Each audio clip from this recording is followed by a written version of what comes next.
Thank you everyone for coming. Like Esla, we would like to acknowledge Songhees and tribal territories on whose land we are currently on. It was a great honor and privilege to introduce Calvin. It was fantastic working for the last year. All the work that we've seen, it was an incredible amount. We worked to the bone, but now it's all up, and I think we should let him talk about everything. You're welcome. So applause for Calvin.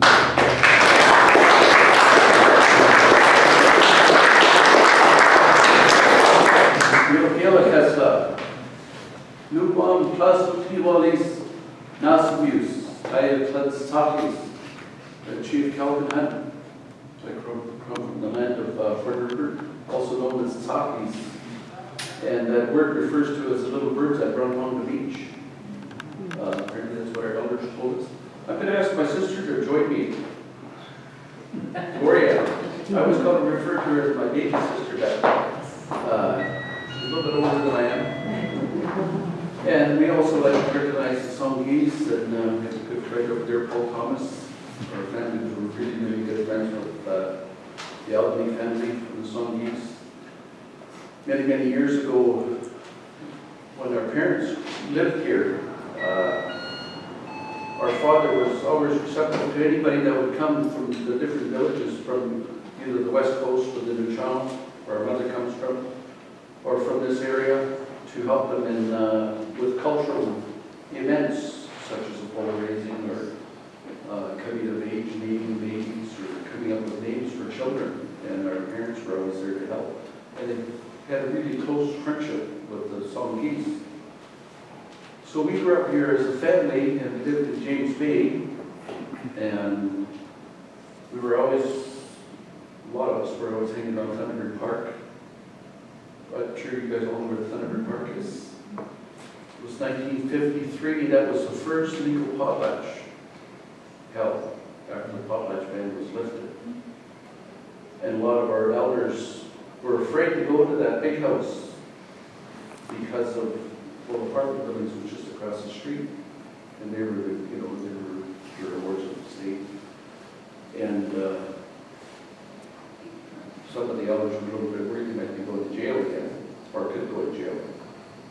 But Mungo named that house Wawaditla, and the name of that house means that the owner can invite anybody in to that house and demands that they come in. So when he had that potlatch, they had a potlatch for the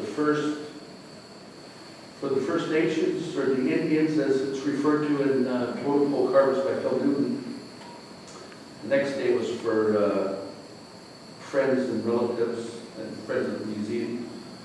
And the third day, it just refers to as was for white people. Well, the big house could only hold 300 people. And according to Phil Newton in his writings, and this is all recorded in the museum, there was 2,000 people around the block waiting to get in. We could host 300. So of course the city was very excited about this interest in First Nations because they weren't sure how it was going to be received. And over the years with Thunderbird Park being there and growing and the art being revived by our grandfather, Mungo Martin, they had an exhibition not that long ago. It was referred to as a slender thread. And it was referred to as, that's how close we were to losing our culture and our language and our songs and our dances. And I'm going to pass this over to my sister just a little bit here to explain about, because she was involved in that big house stuff a lot more. I'm way younger than me. Yes. So in 1951, the government just quietly dropped the ban on the potlatch ban. Until 1951, this would have been illegal for Calvin to carve or for us to celebrate and dance. In 1953, it was absolutely incredible for my grandparents. I still can, the excitement, the chatter in Pakwala, and they were busy sewing blankets. This was the first time in 75 years that they were allowed to do this. I I was 10 years old and danced at the Thunderbird Park Big House. And if you go into the Royal Museum, there's a section that our family, Calvin was involved in that, they have a display of a big house, and they also have, there's a bench that you can sit on, and there's a display of masks, and the woman's voice in there is our mother, Emma Hunt. And there's another, they call it a cave, and the song, the singing, is my father's voice. And there's another place you can sit and you watch Land of the War Canoes, a video production.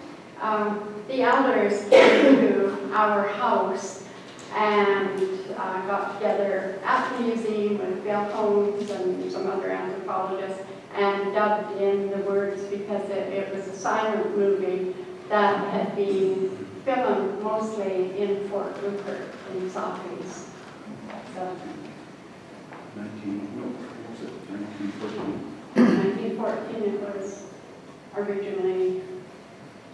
My father was one of the only ones that couldn't put on a wig for the Curtis Museum film because he was fourth generation from a Hudson's Bay trader and a Tlingit high-ranking woman. And so Dad was fairer than my husband, and he had gray blue eyes. And they said he didn't look Indian enough. But no one was prouder than his quadroon heritage than our father. And he was in constant demand as a singer because so many of our people had not carried on the singing because of the band, but he was one of the main singers. He used to say he couldn't read or write. He had gone to school one day and thought there was nothing to it because he learned the ABCs to recognize it, but he could write his name.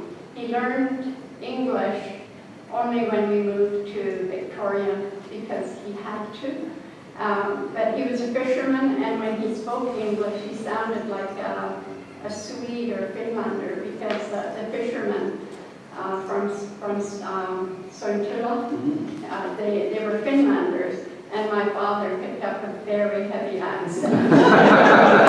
But he had, as a youngster, he had blonde hair and gray blue eyes, and you know what? Here we are. Calvin has a little girl. 2 years old, and he said, we wondered where her blonde hair came from. Well, she's 8th generation, and the genes of that first Mr. Hunt is still coming out. But Dad, one of the main singers in his time in the 50s, and because it was legal for us to go in gatherings and speak our language and also to start a conference with a song, they would phone up Chief Tommy Hunt and ask him to come over to Vancouver, and they would arrange a special plane for him, even though he hated flying. But he would go to the airport, and he started wearing his chilkat blanket and his regalia because so many times, no, we're waiting for Chief Tommy Hunt. You're not waiting yet. I just wanted to share a little bit of that history of us growing up here. Okay, I'll take the floor.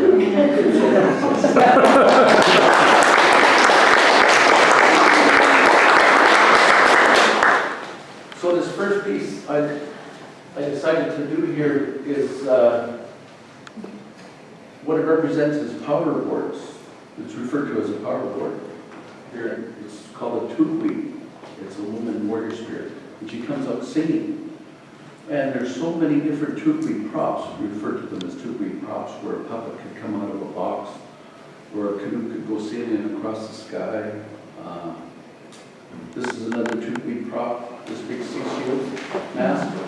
This would come up from behind the screen, and a dancer would actually be wearing this, and it would come up and appear so that woman has brought that spirit into the house. And if you were on the good side of the sea shield that could protect you.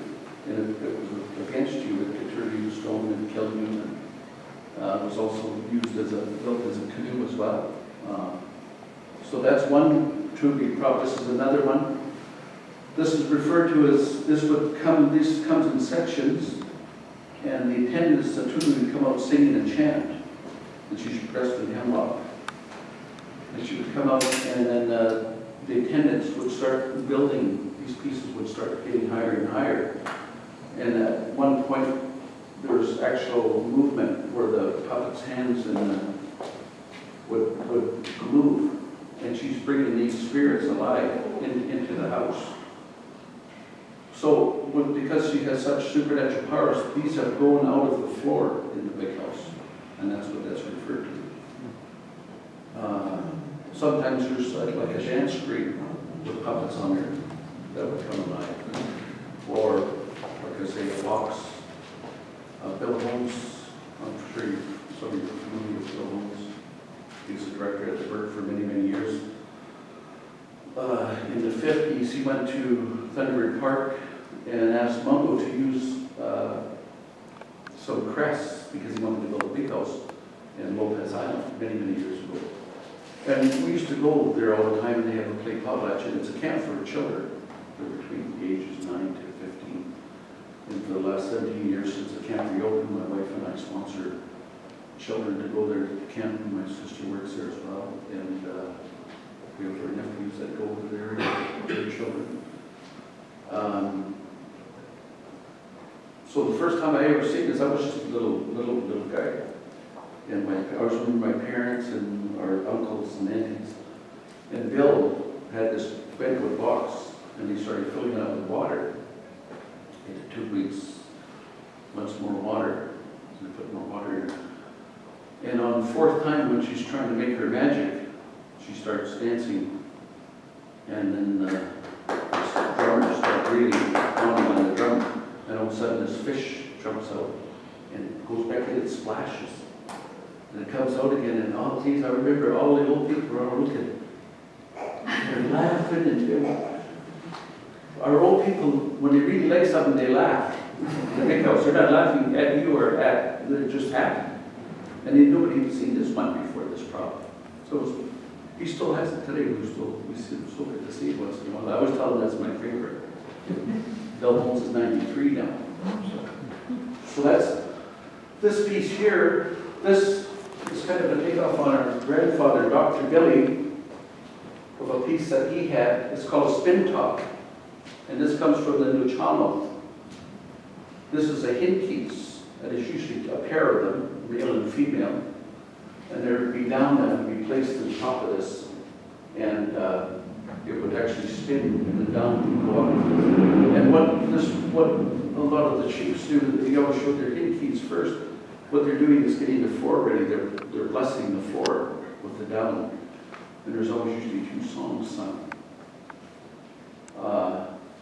I have 2 new songs for this particular dance composed by my nephews from the New Channel. Monday I'm going to use them when we have our potlatch. I'm getting old, and it's been a long time since we've had a potlatch. But we're slowly having songs composed, new songs composed, so that we have our own, and then I can pass this on to my son, who will become the next chief in line when I'm ready to retire, which isn't very long from now. This is a really different mask. I've only ever seen one of these, or maybe 2 in old ones in books. It's referred to as a badee, or a mountain lion, or what do we call it here? Cougar.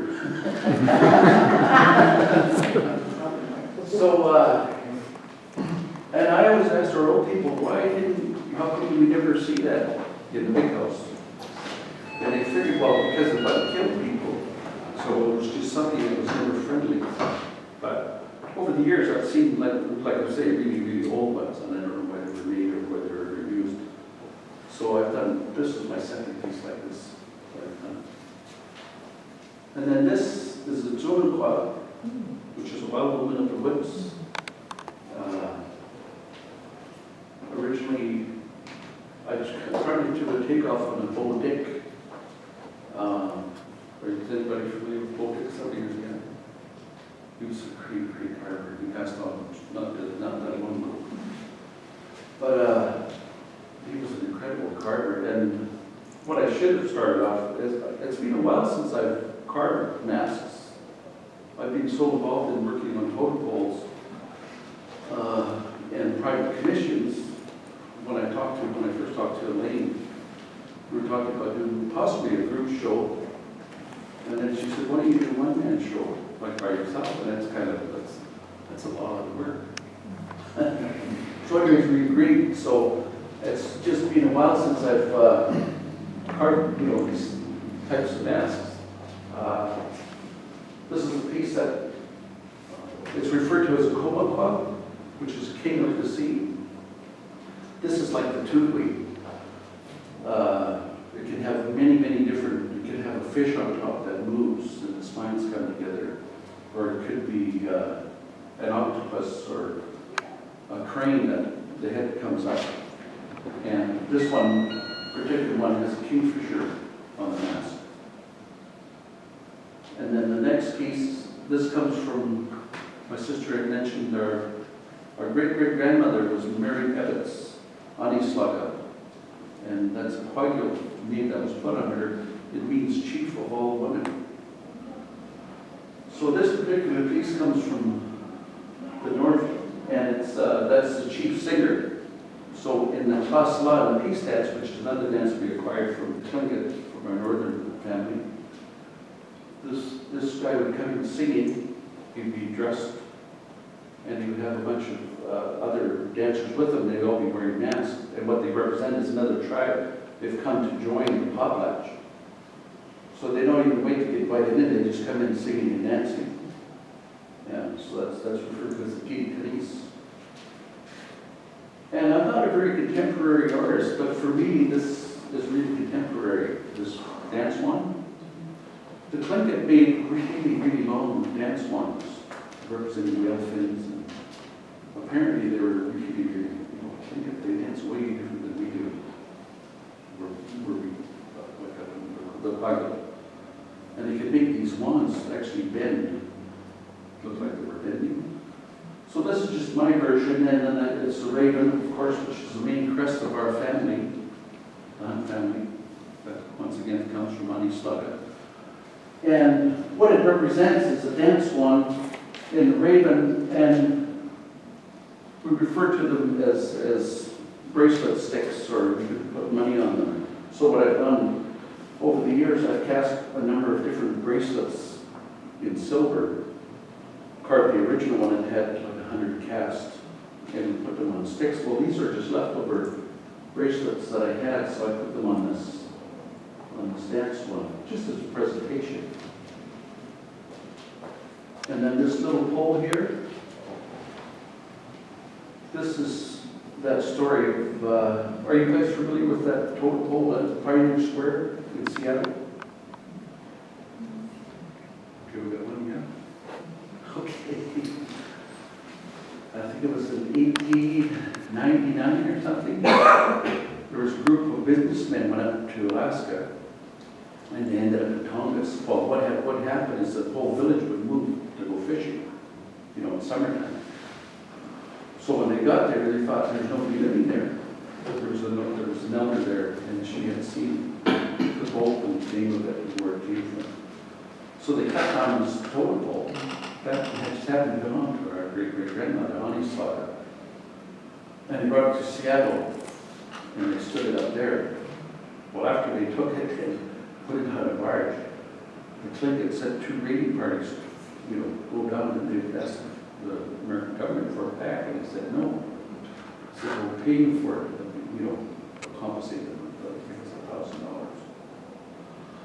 So that pole eventually burned in a fire in Seattle. Then it was copied again by a bunch of northern artists in Seattle, and it stood up again. And then Anislaga was living in Fort Rupert. She hired a famous artist named Charlie James, who Mungo Martin had worked with, apprenticed with, and he carved the Hunt version of that pole. And on the top of the pole is a raven. And this represents a raven releasing the sun. So the world was in darkness, and the raven had heard about this great light hidden in this box. So he was trying to figure out, the raven was always a conniving little guy. And he was trying to figure out how he could get to that box. So he watched the chief's daughter, where she went all the time. And she always used to go to a certain place to get drinking water. So he transformed into a pine needle. And he floated down in the water, and she was getting her drinking water. He floated in there, and she didn't realize it. And she took this drink of this water, and she became pregnant. Well, the elders thought this was something supernatural, so it was all fine, and she bore a son. And she was really happy. And the child grew very quickly, and he was spoiled, rotten. Got everything he wanted, and he always wanted to play with that box, but the chief wouldn't let him.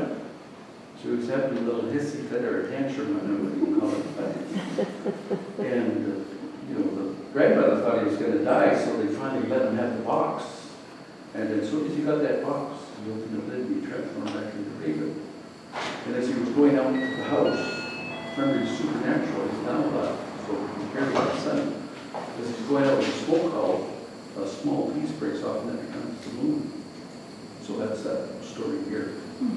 Raven releasing the sun. I think I covered pretty well everything, I think. And, I'm sorry, gee, my wife's not here. That beautiful bag over there was done by my wife.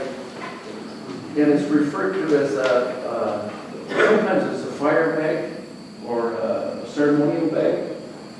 And her mother comes from the Toltan, so she has the right to do that. So that represents Toltan trinket. So it's kind of a variation of both our grandmother and her mother's side of the family as well. So that's, I call it the fire bag, she said it's not. And there was a hat here, but I think it's gone. That was done by my daughter. She does weaving in cedar bark. And I added a whale spin on there. And then, of course, we have drums. Now, are there any questions? Don't make it too hard. Yes?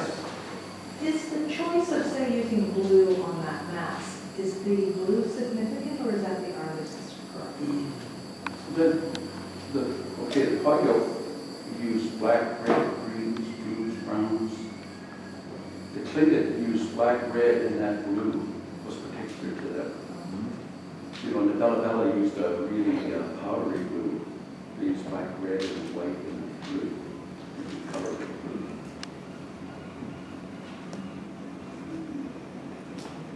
When you're preparing for a show like this, a one-man show, and you have all this work around, how do you keep it all separated in your mind? And put up with your wife at the same time.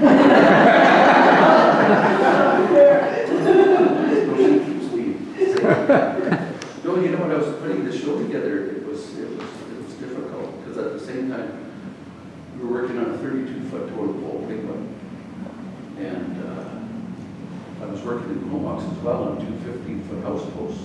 I was mentoring 300 men down there, so I was lost my mind. Yes, it's a difficult subject. Yeah, it's almost overwhelming. So it's much easier doing a group show than a one-man show. I did a 2-man show way back in '79, I think, with John Lewis, that we did 20 pieces each. Now it's all over. Yeah. So I'm never going to do this again.